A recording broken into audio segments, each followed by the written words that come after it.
మంగళవారం నాడు చాలామందికి సెంటిమెంట్ ఉంటుంది. మంగళవారం ఏ పని చేయకూడదని, లేదా మంగళవారం ఏ వస్తువు కొనుక్కోకూడదని, ఇది చాలా సెంటిమెంట్లు అవి ఉంటాయి. కానీ మంగళవారానికి మరి ఒక పేరు జయవాసరము అంటారు.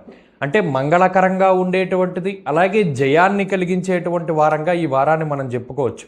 అయితే ఒకటి మాత్రం నిజం, మంగళవారం మారు కోరుతుంది. అంటే మంగళవారం నాడు ఏ పని చేసినా మరలా మనం ఆ పని చేస్తూనే ఉంటాం. కాబట్టి మంచి పనులు ఏవైనా ఉంటాయి, అంటే ఉదాహరణకి మనం ఎక్కడైనా అప్పు తీసుకున్నాం అనుకోండి, మంగళవారం నాడు రుణాలు తీసుకోకూడదు, తీసుకుంటే మళ్ళీ తీసుకుంటామని. అప్పు తీర్చామనుకోండి, మరలా అప్పు తీరుస్తాము, అంటే మనకి అప్పు అన్నది కూడా తగ్గిపోతుంది. కొత్త వాహనాలను కానీ లేదా కొత్త వస్తువులను కానీ కొనుక్కున్నాం అనుకోండి, మరలా కొనుక్కుంటూ ఉంటారు. ఏదైనా కొంత ధనాన్ని లాకర్లో దాచుకున్నాం అనుకోండి, మరలా దాస్తూ ఉంటారని సంకేతం. కాబట్టి మంగళవారం అన్నది అన్నిటికీ మంచిది కాదు, కానీ కొన్ని వాటికి మాత్రం చాలా విశేషంగా